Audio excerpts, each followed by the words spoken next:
Psilocibina es el compuesto activo de los hongos psilocibes. Está revolucionando la terapéutica en salud mental y los tratamientos con microdosis se transformaron en el último tiempo en una herramienta para el mejoramiento en la calidad de vida. Por eso, en esta edición 2024, los hongos coparon el escenario de la Expo, y para aprender más sobre estas terapias con microdosis tenemos el honor de contar con una eminencia en el tema, una de las grandes pioneras en su desarrollo en Argentina. Ella es médica con diploma de honor en la UBA, médica diplomada de honor de la Universidad de Buenos Aires, especialista en psiquiatría, experta en cannabis y enteógenos, docente universitaria, integrante del Centro de Estudios de la Cultura Canábica, cofundadora de la Escuela Esporactiva y Sagrado Micelio, y para brindar la conferencia Tratamientos terapéuticos con microdosis de psilocibina, invitamos a subir al escenario de Expo Cannabis 2024 a la genia, a la doctora María Celeste Romero, que la recibimos con este aplauso. Muchas gracias a todos y todas por estar acá. Muchísimas gracias. Bueno, qué alegría estar en Expo Cannabis y qué alegría charlar de este tema que bueno, vieron esto, ¿no? Que los honguitos tienen un lugar cada vez más importante en esta Expo y estamos realmente muy contentos, muy contentas. Aprovecho para invitarles a quienes no hayan pasado todavía por el Observatorio de Hongos. Hay un montón de especies al margen de los hongos del género Psilocibes, que por supuesto hay varias especies que las van a poder ver creciendo y demás. Hay varias especies de hongos con propiedades terapéuticas, ¿no? Y una vez más vemos esto que se replica, que pasó en su momento con la planta de cannabis, que de repente aparecía, irrumpía, ¿no? Una planta con tantas propiedades medicinales. Y una de las cosas que nos pasó como sociedad fue recordar que las plantas tenían efectos terapéuticos, ¿no? Entonces, por ahí en vez de tomarme esta pastilla puedo usar lavanda, por ejemplo, ¿no? Bueno, con los hongos está pasando lo mismo. A través de este impacto que tuvo en nuestra sociedad, que está teniendo en nuestra sociedad, las propiedades terapéuticas de los hongos del género Psilocibes, es que recordamos que hay un montón de otros hongos en la naturaleza, que también los podemos cultivar en casa, que tienen un montón de propiedades medicinales. Así que, bueno, hongos con psilocibina en la naturaleza hay muchos, hay alrededor de 200 especies de hongos de los que conocemos, porque el reino fungi es inmenso y conocemos muy poquitito, recién estamos empezando a conocerlo. Entonces hay más de 100 especies que tienen psilocibina. Los hongos con psilocibina no únicamente son los del género Psilocibes, hay hongos que no son del género Psilocibes y también tienen psilocibina, como es el caso, por ejemplo, del hongo de la risa, que crece naturalmente en nuestros bosques, o bien el caso del honguito Panaeolus, que está creciendo, lo pueden ver creciendo en el Observatorio de Hongos, que no es un hongo de la especie Psilocibes, pero que sí tiene muchísima psilocibina. Pero básicamente de lo que vamos a hablar hoy es de la práctica de usar pequeñas dosis de hongos secos en el cotidiano, de forma repetida, para lograr un objetivo terapéutico, ¿no? A eso le llamamos microdosis. Algo que es muy importante de la microdosis es que el efecto de la microdosis es su umbral, es decir, cuando usamos una microdosis no esperamos un efecto psicoactivo.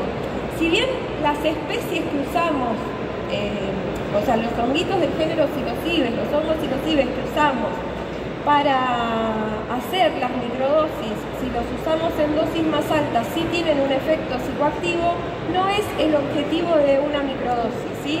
Eso me parece que es muy importante, porque así como todavía nos pasaba mucho antes y todavía nos pasa con los aceites, por ejemplo, hay muchas personas que creen que para que una microdosis sea terapéutica tiene que hacer evidente su efecto psicoactivo, ¿no? Entonces te dicen, no, esta no es mi dosis, no me está haciendo efecto.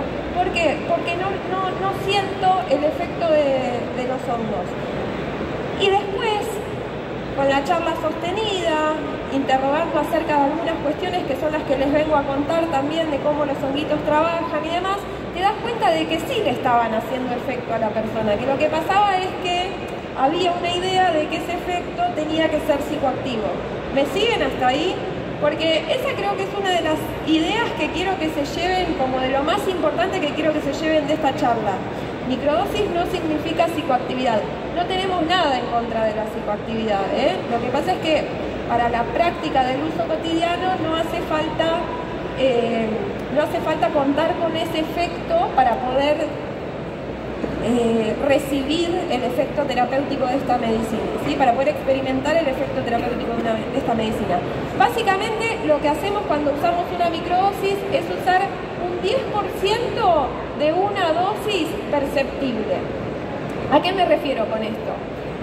Cuando las personas usan hongos en dosis supraumbrales, es decir, en dosis en las cuales sí estoy intentando conectar con el efecto psicoactivo de esta medicina, los efectos empiezan a aparecer, siempre depende, por supuesto, vieron que cada persona es un mundo, cada organismo responde de manera diferente, hay un montón de cuestiones que tienen que ver en el medio que hacen a la mayor o menor sensibilidad, pero en líneas generales los efectos empiezan a aparecer más o menos a partir del gramo de hongos secos, ¿sí?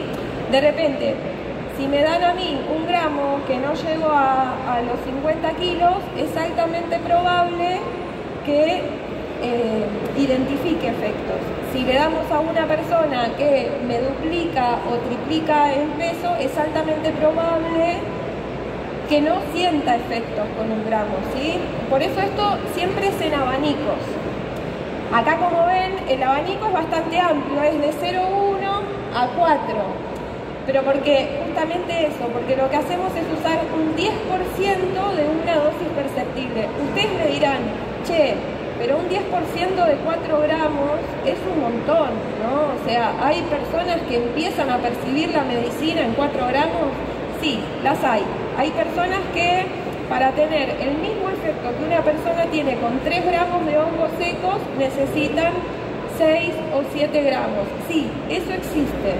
Pero ojo con eso, porque la dosis es muy individual, siempre es importante estar acompañado por alguna persona, algún profesional capacitado para asesorar y demás, porque las dosis altas tampoco es que son la mejor elección, ¿no? A veces tenemos esa tendencia, vieron, que viene como del asado, ¿no? De que querés comer y querés seguir comiendo y querés seguir comiendo, te tenés que desabrochar el pantalón pero seguir comiendo. Hago este chiste de caradura porque yo soy vegana, pero entiendo que me van a entender más si hablo de asado que si hablo de, no sé, coliflor. A mí me pasa con el coliflor, ¿no? Como y quiero comer más y me tengo que desabrochar el pantalón y esas cosas.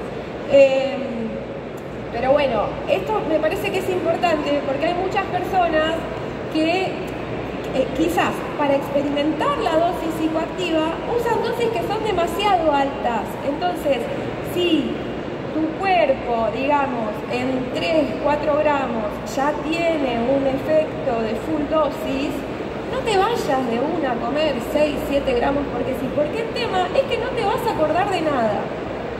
¿Sí? La cabeza no traiciona, después cada una con respeto y cuidado hace la relación que quiere con los hongos, pero no me digan que no les avise. Entonces, como les decía, ese rango de dosis perceptible es muy alta y lo que hacemos es usar un 10%, que no te va a psicoactivar, pero sí, en la medida que repetís la práctica de estar en este vínculo cotidiano con el hongo, va produciendo su efecto, que en un ratito lo vamos a ver. Porque lo que les quería contar ahora también es que la práctica de microdosis y todos los pesajes, los gramajes y demás de los cuales hablamos están basados en hongos secos, ¿sí? Básicamente, los hongos los cosechamos en la naturaleza en estado fresco o cuando los cultivamos los cosechamos también en estado fresco y después dejamos que se sequen y a partir de eso es que se hace el uso, ¿sí? El hongo en estado fresco tiene un 90% de agua, es un montón de agua. Eso se va a evaporar, se va a ir disecando el cuerpo fructífero y a partir de ahí es que empezamos a pesar y a programar el tema de las microdosis. ¿Me siguen hasta ahí? Porque también, eso es otra cosa, ¿no? A veces hay personas, me he cruzado con personas que usan los hongos en estado fresco. No es que los hongos en estado fresco le vayan a hacer mal a la salud, tengan algún efecto tóxico o algo de eso. Es que tenemos la práctica de usarlos secos porque se digieren muchísimo mejor. El hongo en estado fresco tiene psilocina, en estado seco tiene psilocibina. Ahora vamos a entender un poquito más de esto, porque seguramente ustedes dirán, bueno, pero si en la naturaleza están frescos, entonces ¿por qué vamos a secarlos? Y ahora me van a decir, pero esta mujer, ¿por qué nos está diciendo de secarlos si el componente activo es la psilocina y está en el hongo fresco? Bueno, por la panza. Vieron que muchas cosas de cómo nos vinculamos con las plantas, con los hongos, con la naturaleza, tienen que ver con los sabores y con cómo lo digerimos o no lo digerimos.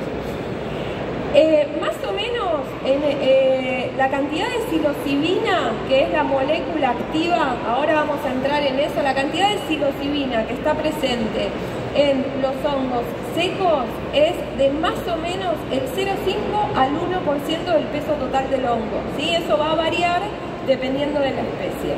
Bueno, entonces, ¿qué es la psilocibina? La psilocibina es una molécula que está presente justamente, como les decía, en más de 200 especies de hongos en la naturaleza, dentro de los cuales más de la mitad son hongos del género Psilocybes, y que tiene básicamente esta particularidad de que tienen todas las sustancias que se llaman triptaminas, que es que son muy parecidas a la serotonina. La serotonina, de hecho, también es parte del grupo de las triptaminas. La serotonina, que básicamente se produce en un 80% en el intestino, y que va a ejercer sus acciones en el sistema nervioso central y que va a funcionar como una suerte de comunicador entre neuronas. No una suerte, funciona como eso. Por eso se dice que es un neurotransmisor, ¿sí? Transmite los mensajes entre las neuronas.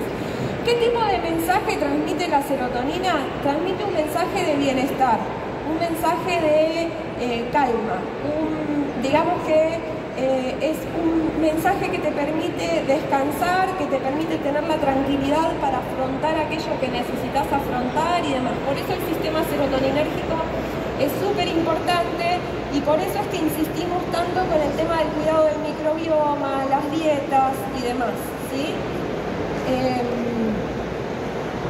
Justamente para producir mejor serotonina. Vieron que a veces pedimos mucho que las soluciones vengan de afuera y por ahí se trataba de ponernos las pilas, hacer algunos cambios y que el sistema, el cuerpo que somos funcione un poquito mejor, darle una manito para que funcione un poquito mejor. Entonces, bueno, básicamente la serotonina, que como les decía, la producimos nosotros, fíjense, no hace falta ser químico ni nada de eso, simplemente mirar los gráficos para ver la similitud. La serotonina, fíjense qué parecida es a la psilocina y qué parecida es a la psilocibina. Ahora, ¿qué sería la psilocibina? ¿Qué sería la psilocina? La serotonina ya sabemos que es la que producimos nosotros. La psilocibina les dije que era la que estaba contenida en los hongos. Ahora, ¿esta quién es? ¿No? Bueno, básicamente los hongos en la naturaleza producen esta molécula, que es la psilocina. Pero ¿qué pasa? Es una molécula inestable que en la medida que el hongo se va disecando, se oxida, y fíjense que la diferencia entre este dibujo y este dibujo es esa molécula, esa partecita de ahí de la molécula, ¿lo ven? El fosfato. ¿Qué pasa? Cuando esta psilocina se empieza a fosforilar, o sea, empieza a tener este grupo fosfato, se vuelve más estable. Entonces digamos que el hongo guarda la medicina, cuando el hongo está seco, la guarda en forma de psilocibina, porque es una molécula estable. Si comparo cuál es más parecida a la serotonina, entre esta y esta, es mucho más parecida a la serotonina esta, ¿sí? La que ejerce el efecto no es esta, es esta. Esta guarda el mensaje, pero esta es la que hace la tarea. Ahora, ¿cómo se da eso? Básicamente, en el medio ácido de nuestro estómago, este grupo fosfato se pierde y la psilocibina vuelve a ser psilocina. Cuando vuelve a ser psilocina, empieza a poder ser soluble en grasas nuevamente y ahí puede llegar a nuestro cerebro y ejercer sus acciones. ¿Cómo? A través de receptores de serotonina. Hay una práctica que es muy habitual, que seguramente la escucharon, que se le llama Lemontec, que es la práctica de usar los honguitos macerados en limón. Básicamente, muchas personas, esto se aplica más para el uso de macro que de micro, les diría, ¿no? Pero muchas personas básicamente lo que hacen es, antes de ingerir los hongos, ponerlos a macerar en jugo de limón. ¿Por qué? Porque la acidez de ese jugo de limón va a ser lo mismo que hace nuestro estómago, que esta molécula se pierda, que esta molécula se separe, entonces que esta psilocibina se active a psilocina. Entonces se deja macerar unos 15 minutos más o menos esa solución de hongos en jugo de limón y luego se ingiere. De esa forma ayudamos al estómago para que no tenga que trabajar tanto y hace también que el tiempo de acción, o sea, el tiempo de inicio de acción se haga más cortito.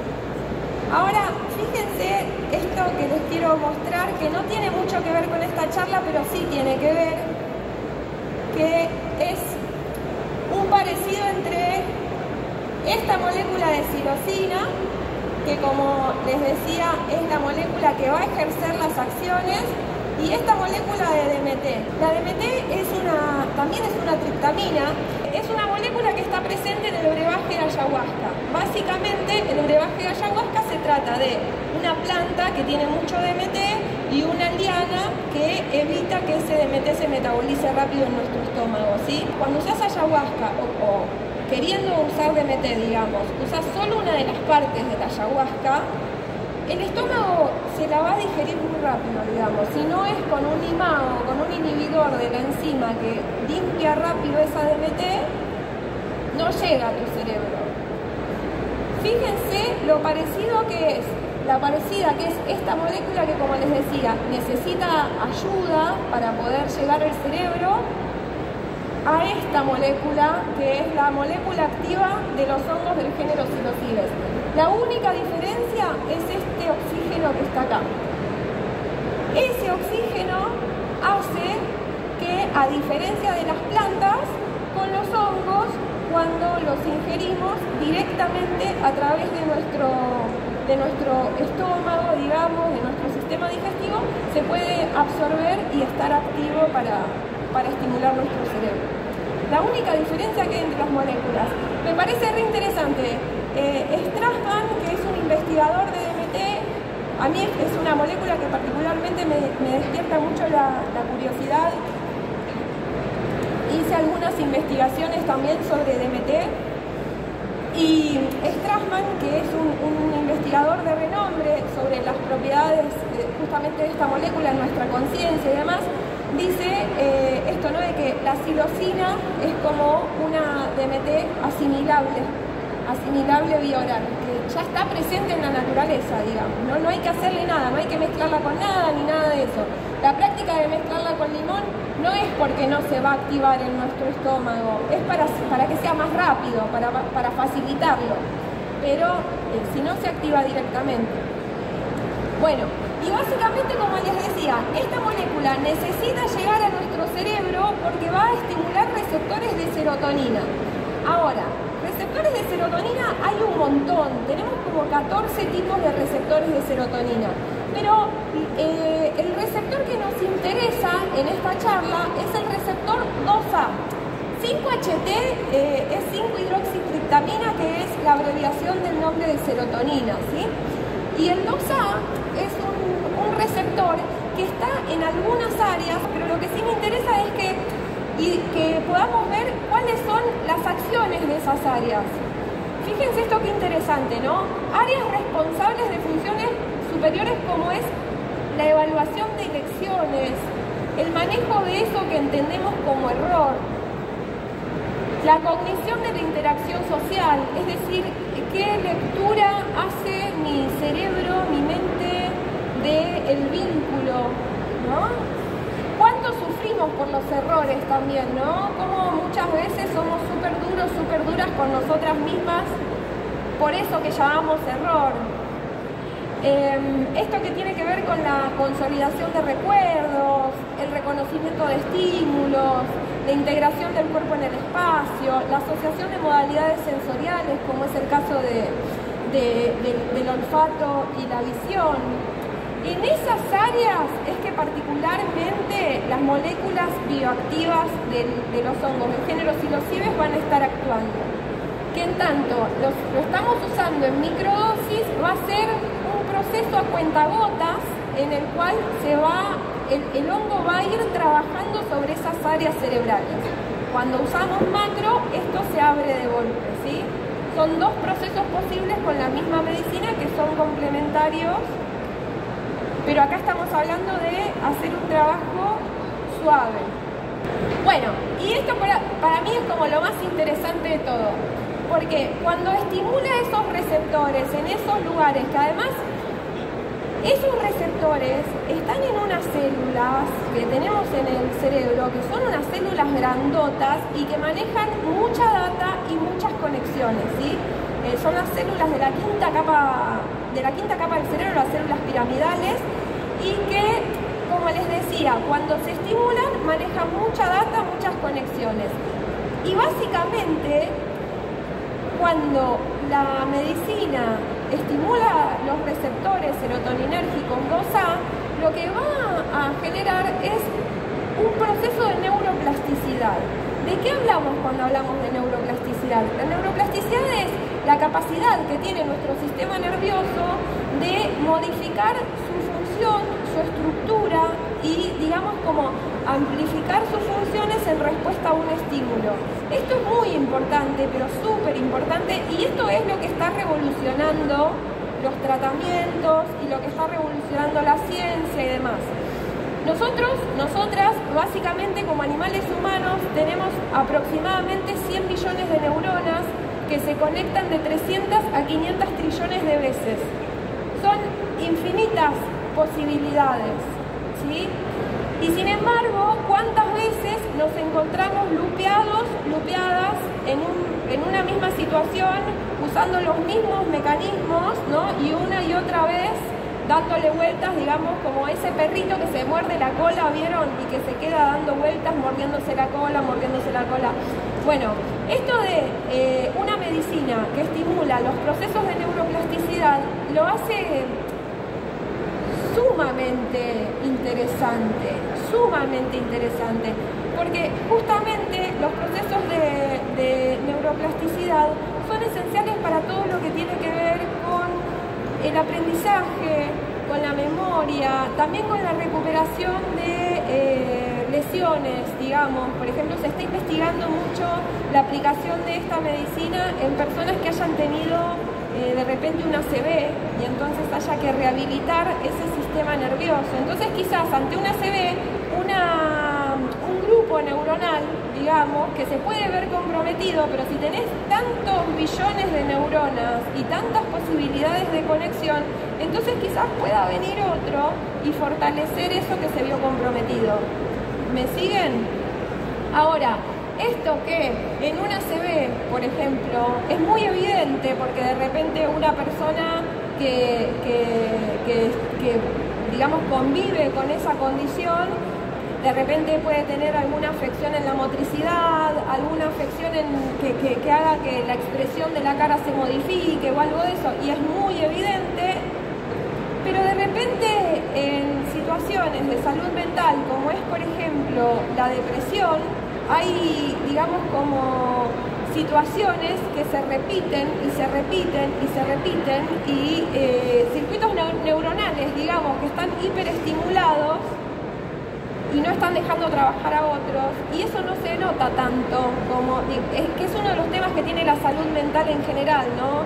Al ser abstracto, no tenés una radiografía de que tenés la pierna fracturada, entonces, no sé, bueno, tiene que ver con la voluntad, no, tiene que ver con que es vago o vaga. No, bueno, también hay neuronas, obviamente la salud mental es una construcción de muchas cosas, ¿no? Pero indudablemente también hay neuronas, también hay circuitos neuronales que son viciosos, que quedan hiperestimulados, y con este tipo de medicinas podemos amplificar las acciones del sistema nervioso central justamente para revertir esas situaciones que se padecen tanto, más principalmente después de la pandemia, que tenemos esta epidemia de afecciones de salud mental. Esa mayor conectividad es la clave del efecto terapéutico de la psilocibina. Por ende, esa mayor conectividad es la clave del efecto terapéutico de los hongos.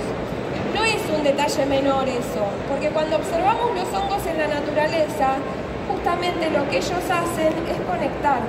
Son, digamos, redes de conexión. Dice Merlin Sheldrake, que es un científico que admiro mucho, que después al final de la charla les dejo un QR donde hay libros, videos y ese tipo de cosas. Dice Merlin Sheldrake que el micelio, que ahora vamos a ver qué es la costura que conecta todo lo vivo, ¿no? El micelio es esa trama de vida de donde vienen los hongos, que básicamente tiene mucho que ver esto. A mí me gusta una teoría, que es la vieja teoría de las signaturas, que seguramente la deben conocer. Esa, por ejemplo, que de repente una nuez es tan parecida al cerebro. ¿Vieron? Que si ves una nuez y ves el cerebro son re parecidas y, entonces si es tan parecida, algo le tiene que hacer a este órgano. Bueno, y resulta que la nuez, entre otras cosas, por ejemplo, tiene mucho magnesio que le hace mucho bien a nuestro cerebro. Bueno, a mí me gusta tomarme de esa teoría de las signaturas para entender el efecto terapéutico de los hongos también, porque los honguitos justamente son fruto de esa trama de vida que es el micelio, que es una hiperestructura de sinergia y conexión, donde sus unidades funcionales, que se llaman hifas, que son como puentecitos de azúcar, se conectan y tienen la posibilidad de enviar el mismo mensaje en todas las direcciones al mismo tiempo. Imagínense si yo puedo, digamos, mandar el mismo mensaje en todas las direcciones al mismo tiempo. ¿Qué estoy estimulando? Conexión y sinergia, sincronía, ¿no? Así funciona el micelio. Y es bien interesante porque los efectos terapéuticos que observamos de esta medicina tienen que ver justamente con esto que les decía, el incrementar la capacidad de conectividad de nuestro sistema nervioso central. Básicamente, esto es una neurona. Entonces, acá se genera el estímulo nervioso viaja y por estos botoncitos que son los terminales axónicos, envía la información, estos neurotransmisores, y los envía a la neurona que sigue y pasa el mensaje, y así es como son todas redecillas, digamos, ¿no? Y estas son las dendritas. Las dendritas es un espacio donde la neurona recibe esos estímulos. ¿Qué pasa? Estas dendritas, que es como una peluquita que tiene cada neurona, estas dendritas, a través del estímulo de estas medicinas, del estímulo de esos receptores y todo ese proceso de neuroplasticidad, lo que logran es que se generen, digamos, como nuevos pelitos, ¿sí? Se dice espinas dendríticas. Básicamente, ¿cómo sería? Si yo puedo cachar mensajes, digamos, con mis manos desde acá, y de repente tomo contacto con un estímulo que hace que mis manos puedan producir más dedos y que esos dedos permanezcan, porque hay muchos estímulos que producen neuroplasticidad el tema es que sea una neuroplasticidad que permanezca. ¿Qué pasa? Si tengo 10 dedos en vez de 5, voy a cacharlo más, ¿no? Entonces esa es la idea, que incrementa la superficie a través de la cual la neurona cacha los mensajes. Y todo esto lo sabemos, hay un montón de evidencia científica, se sabe del crecimiento de esas espinas dendríticas y demás. De esto se sabe mucho. Y es bien interesante, porque por ejemplo, esos receptores de los que les hablaba y demás, que están en áreas que les decía esto, ¿no? De sus acciones y demás, y el estímulo, ¿no? Como de esa mayor conectividad en esas áreas, justamente tiene que ver con los efectos terapéuticos de esta medicina, dentro de las cuales se destaca la regulación emocional, la capacidad de integración de estímulos, ¿no? Como de razón y emoción. Todo eso tiene que ver también con los efectos terapéuticos, porque por ejemplo, en situaciones de depresión, sabemos que la neuroplasticidad está reducida, ¿no? Entonces, sí, una de las cuestiones justamente es que el cerebro está como apagado y con esta medicina podemos encenderlo, es mucho más fácil. Porque lo más interesante de todo es que esta medicina, como buena medicina de la naturaleza, no tiene dosis letal, se tolera bien. ¿Vieron? Es una medicina que trata bien al cuerpo. Entonces, esta es la segunda idea que yo quería que se lleven, ¿sí? La primera idea que me parece que es re importante es eso de que una microdosis no necesita ser psicoactiva para ejercer sus efectos. Eso es clave. La segunda es que la clave del reino funga es la conexión, y que así como ellos en la naturaleza básicamente son conectores, el efecto terapéutico que tienen en nuestro cuerpo está directamente relacionado con su capacidad de estimular más nuestra conexión cerebral, ¿sí? Esto que vemos acá es un gráfico, digamos, es una imagen funcional, una resonancia funcional que se tomó en un estudio donde básicamente compararon qué pasaba con la conectividad neuronal en un cerebro en stand-by, digamos, y un cerebro que está en este momento bajo el efecto de una dosis macro de psilocibina. No es que te queda el cerebro así, ¿no? Porque yo no sé cómo andás por la vida después con el cerebro así, es un montón.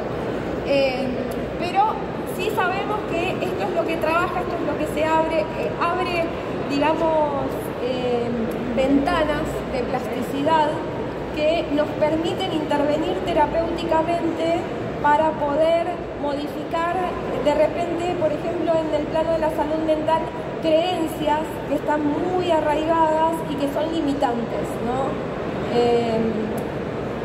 Obviamente esto no se trata solo de tomar la medicina y ya, sino que si lo acompañamos de un proceso terapéutico, todo tiene mucho mejor impacto, logramos mejores frutos, digamos. Y bueno, esto me parece que no es para nada un detalle menor, que es la tercera idea que quería que se lleven, que es esto, ¿no? De que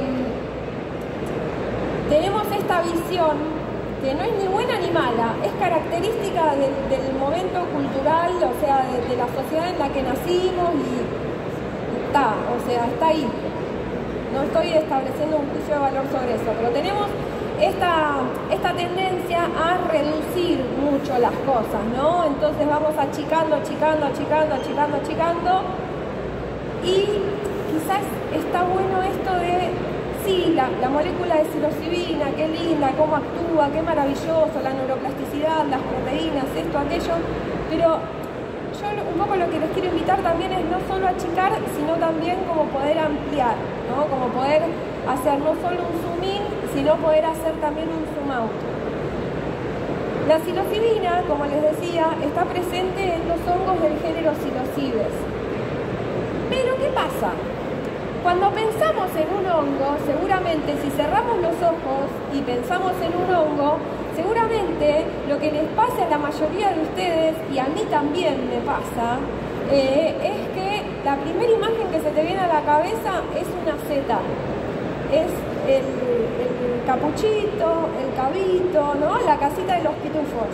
Y que generalmente es una seta que no es del género Psilocybes, que es de Amanita muscaria, que son las rojitas, ¿vieron? Porque son las que las tenemos como más vistas. Que entre paréntesis, en el observatorio de hongos tenemos Amanita muscaria también para mostrar de distintos territorios que fueron cosechados en distintos bosques. Porque crece un montón en el país, ¿vieron? Pero bueno, sigamos con esta reflexión. Entonces, cuando cerramos los ojos, generalmente lo primero que nos pasa es que nos imaginamos una seta cuando hablamos del hongo. Pero la seta no es el hongo, es parte del hongo, pero no es todo el hongo. La seta es el fruto del hongo. Es esa porción del hongo, digamos, que crece de este micelio y a través del cual el honguito va a producir esporas. Los hongos, a diferencia de las plantas que producen semillas, los hongos, para continuar replicándose en la trama de la vida, producen esporas. Y la función de este fruto justamente es salir del micelio, salir de esta trama, que además todo lo conecta, todo lo metaboliza, sale el fruto y ese fruto produce esporas y esas esporas van a generar nuevo micelio y así va a seguir replicando y replicando y replicando su ciclo, ¿sí? Entonces, esa es otra de las cosas que les quería dejar de esta charla, ¿no? Que cuando pensemos en hongos, no pensemos solo en el cuerpo fructífero. Yo les invito a que hagamos este ejercicio de pensarlo como en una forma integral, porque cuando te acordás del micelio, te acordás del efecto terapéutico, básicamente. Y hay algo que me parece que es muy hermoso, que es esto de que el micelio desafía nuestra imaginación animal. Eso dice Merlin Sheldrake.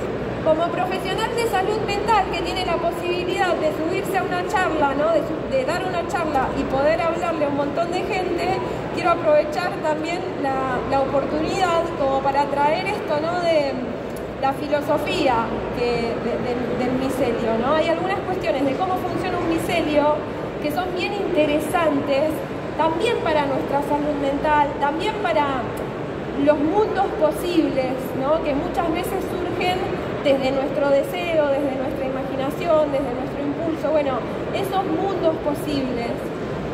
El micelio, claro que desafía nuestra imaginación animal, porque el micelio es un cuerpo sin cuerpo, es un sistema que no tiene jerarquías, es un cuerpo que crece sin desconectarse. Fíjense qué distinto es eso a las estructuras que tendemos a armar, ni bueno ni malo, característico, ¿sí? Pero donde en la medida que algo se amplifica, se crece, lo que tendemos a hacer es a jerarquizarlo y a que se desconecte, ¿no? Entonces, bueno, creo que eso es parte del efecto terapéutico también de los hongos del género Psilocybes y de todos los géneros en general, ¿no? De todos los frutos del micelio. Y ahora sí, ¿cómo usamos una microdosis? Porque la idea también de esta charla es darles información práctica. Como les decía, la dosis va a depender de cada uno, cada una. Siempre está bueno verlo con una persona que te asesore. Si yo me tomo 0,4 gramos, para mí no es una microdosis, ¿sí? ¿Por qué ponemos esto? ¿Por qué pongo igual la dosis, una dosis, digamos, de micro alta en un slide que le pueden sacar fotos y puede llegar a cualquier lado? Porque hay gente que a lo mejor hace un primer gramaje de 0,1 gramos, que es equivalente a 100 miligramos, pero por jerga del hongo le decimos 0,1, ¿vieron?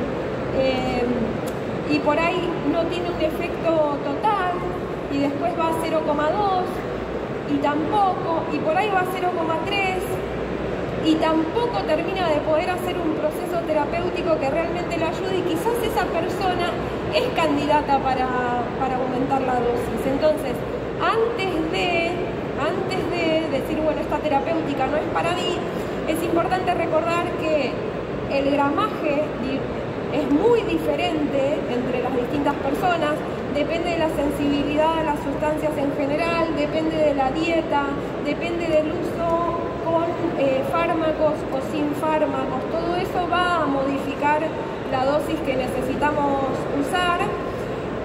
Estas microdosis se utilizan en el cotidiano, integrando la práctica a nuestras actividades habituales. Por ejemplo, si yo hoy me hubiese tomado una micro de 0,4, no podría estar dando la charla porque estaría psicoactivada, ¿me entienden? Entonces la idea es que la microdosis no te impida hacer lo que tenés que hacer, que se integre a tu cotidiano. Y realmente se puede, porque realmente la dosis que se busca es para que no te afecte, sí para que te informe, sí para que te ayude a hacer un proceso terapéutico, pero no para que te afecte en tu desempeño, ¿sí? Eso es muy importante. Y el periodo de uso, en general, se usa desde 1 mes y medio a 3 meses. Esto también es importante, porque me he cansado de ver prácticas de usar las microdosis durante un periodo de 4 semanas. Y 4 semanas es muy poco tiempo, ¿sí? Yo hace varios años que acompaño procesos con personas que deciden, que eligen usar microdosis, y en este tiempo lo que observé es que, por lo menos para el tipo de consultantes que recibo, sostener la práctica durante 3 meses es lo que da los mejores resultados, ¿sí? Entonces, esto es importante, tener en cuenta que a veces la dosis puede ser baja, tener en cuenta que a veces el tiempo no puede ser suficiente. ¿Qué pasa cuando completo los 3 meses? Descanso 1 mes. Y después, si realmente la situación lo requiere, si tengo el deseo y demás, vuelvo a iniciar, ¿sí? Pero eso es algo que me pregunta mucho, ¿cuánto tiempo de descanso? Bueno, el tiempo de descanso ideal es de 1 mes, que se descansa de la práctica de uso de microdosis de hongos del género Psilocybes, pero se puede seguir tomando de repente si vos estás tomando melena de león, estás tomando reishi o algún otro hongo adaptógeno, se puede tomar sin problema. Identificar la dosis es esencial. A esa parte del proceso le decimos calibraje, y es cuando la persona va a identificar con esa especie en particular qué tipo de dosis necesita para realizar su proceso, ¿sí? Eso en general se hace durante las primeras 2 semanas más o menos. Empezamos con la dosis más baja, empezamos con 0,1 y vamos incrementando si es que requiere la situación, no antes de las 4 tomas. Depende, el tiempo de calibraje va a depender de la metodología que uses, ¿sí? Porque ahora vamos a ver que hay una metodología que es más intensa y otra que es más suave, más liviana. Pero identificar cuál es la dosis de cada uno o cada una es una buena forma también de entender cómo trabajar con esta medicina, ¿no? Y el hecho de tomar hongos seguido, de hacer microdosis hace mucho tiempo, de hacer muchas macros, de hacer dosis de, digamos, se le dice dosis de museo a una dosis que es más parecida a lo recreativo, que está dando vueltas por el gramo más o menos, no significa que eso necesariamente vaya a modificar tu dosis de micro, ¿sí? Cuando uno identifica cuál es la dosis de micro, sabes que ese es tu punto de partida en general para dialogar. Quizás pueda cambiar de especie a especie, porque hay especies que son más fuertes y que tienen más psilocibina, y en ese caso tenés que bajar un poquito tu dosis habitual, pero es un buen punto de partida. Yo, por ejemplo, sé que mi dosis de microdosis es de 0,15 gramos.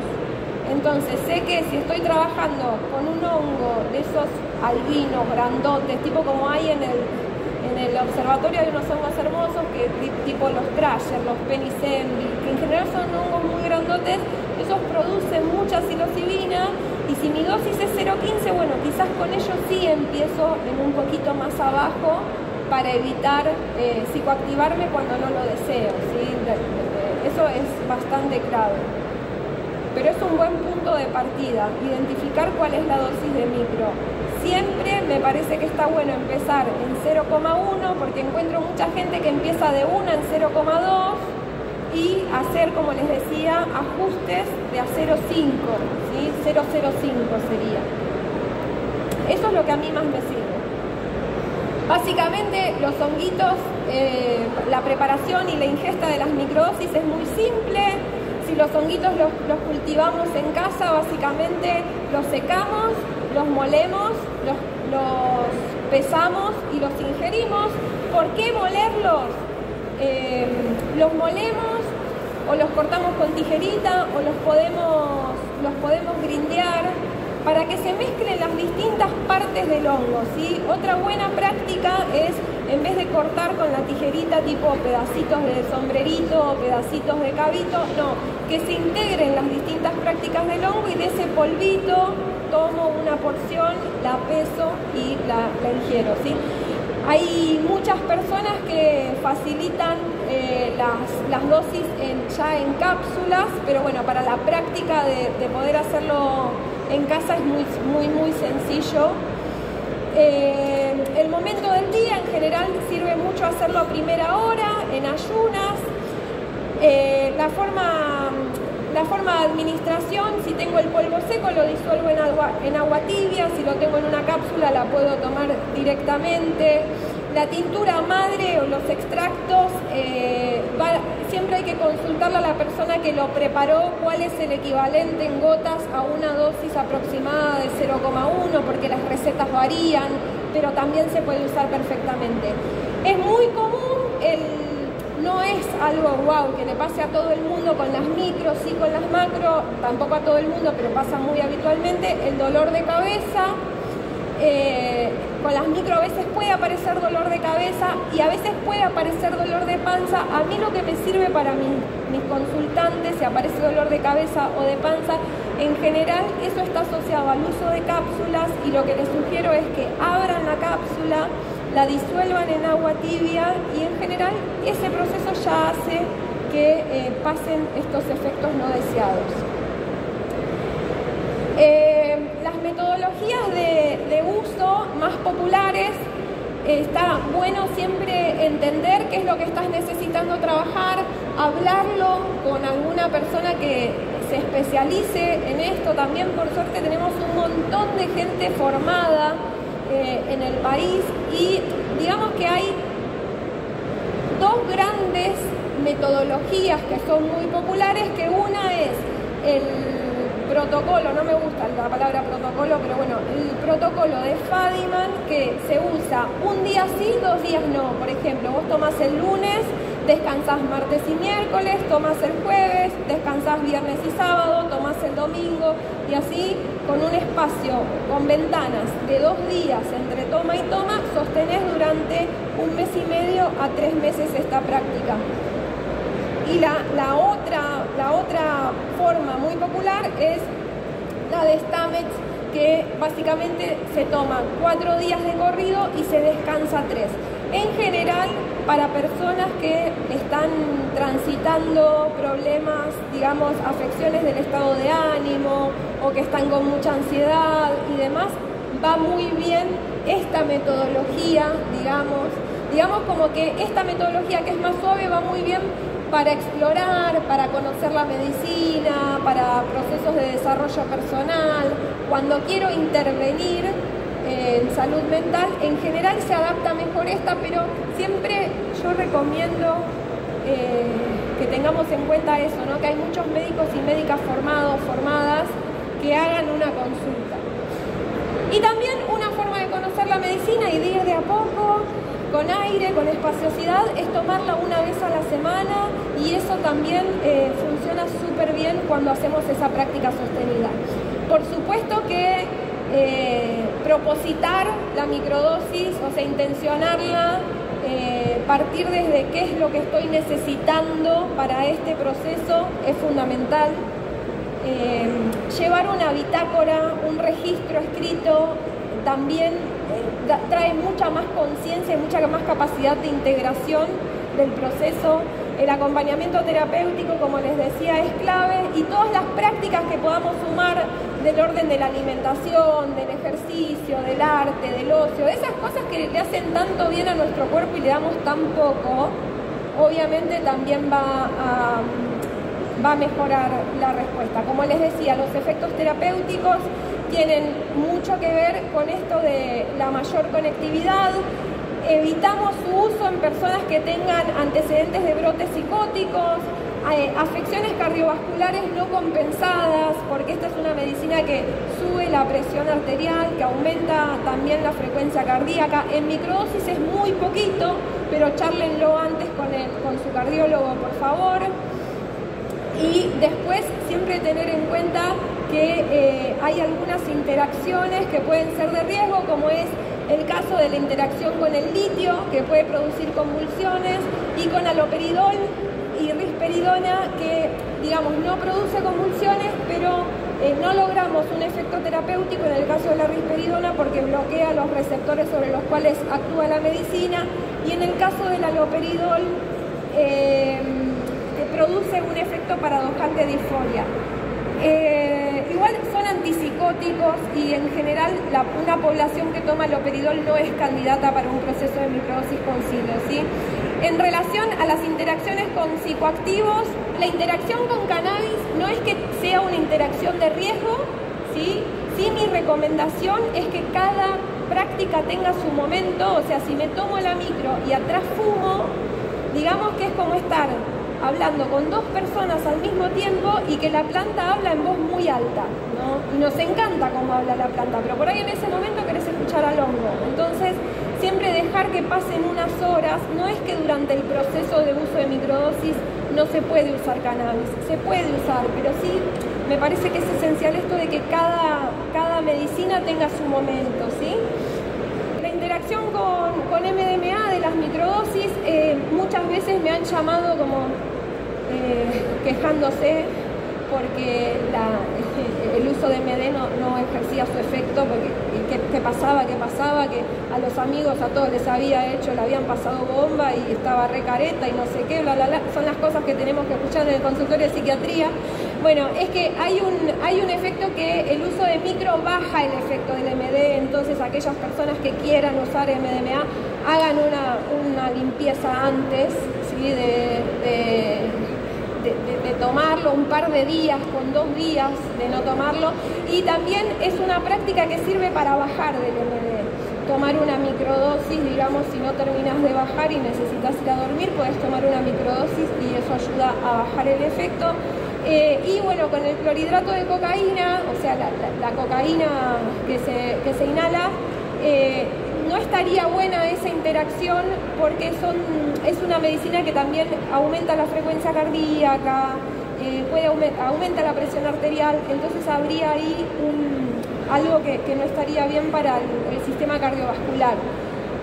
Entonces habría que verlo eso, ¿sí? Habría que ver cómo es esa situación, porque a la par es una gran metodología para acompañar consumos problemáticos. Entonces, en el caso de una persona usuaria de cocaína, hay que verlo, cómo adaptarlo. Obviamente con otros adaptógenos se lleva divino, pasen por el stand, no todas las especies son iguales, tienen, digamos, como que guardan distintas memorias, tienen distintas potencias de psilocibina. Pasen por el stand de hongos y les vamos a mostrar varias. Y el futuro es fungi, y es hermoso para mí, esto para mí, ¿no? Que el futuro es fungi, no solamente nos la pasamos hablando de los efectos psicoactivos o los efectos en salud mental de los hongos, y sí, divino, hermoso, me encanta, pero también los hongos del género Psilocybes, y particularmente la psilocibina, viene demostrando importantes efectos terapéuticos en afecciones que son crónicas y que las padece una gran porción de nuestra sociedad, como es el caso del dolor crónico, como es el caso de la diabetes. También hay un montón de evidencias sobre los efectos de la psilocibina en inflamación crónica, y esto recién empieza porque no solamente se aplica a animales humanos, sino que es para todos. Así que también les invito a que pasen por el stand de veterinarios canábicos, que hay un montón de colegas veterinarios y veterinarias que tienen experiencia sobre el uso de honguitos en veterinaria. Pasen, hagan sus consultas, que hay medicina para todos. Y ahí está, terminamos. En este QR tienen...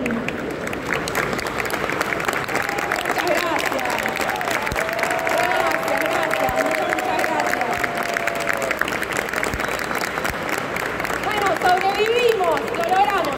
Bueno, en este QR tienen videos, tienen info, está pegado también en el stand de hongos y bueno, cualquier cosa nos estamos viendo todo el día, disfruten. Muchas gracias por su atención.